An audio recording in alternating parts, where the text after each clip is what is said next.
Ils sont plus vrais que nature, une centaine d'oiseaux mis en scène dans les dioramas de la maison de l'abbé. Des oiseaux de mer bien sûr, mais pas seulement.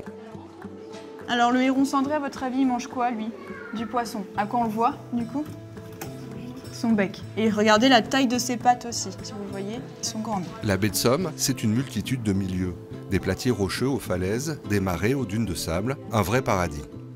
La baie de Somme est au milieu d'un axe de migration entre l'Afrique et les pays du Nord.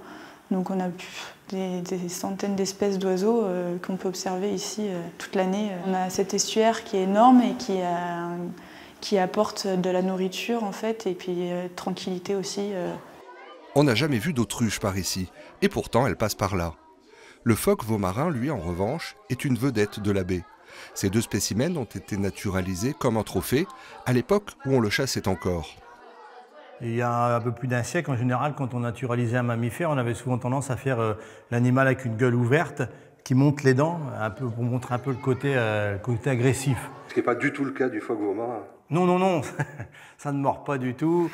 Pour observer les phoques, rendez-vous à la pointe du Hourdel, toute proche. Quand certains se prélassent sur les bancs de sable à marée basse, d'autres découvrent la vie. Là, vous voyez la taille qu'il a? Il y a de fortes chances réellement qu'il soit né ce matin. C'est des animaux sauvages, il faut éviter de les déranger, même si une mère avec son petit c'est joli. Il ne faut pas vouloir faire des photos en gros plan parce que sinon on approche trop et on la dérange. Il faut toujours rester à distance, d'une distance raisonnable, c'est 300 mètres. La baie de Somme, c'est aussi la lumière, et elle se déguste en toute saison.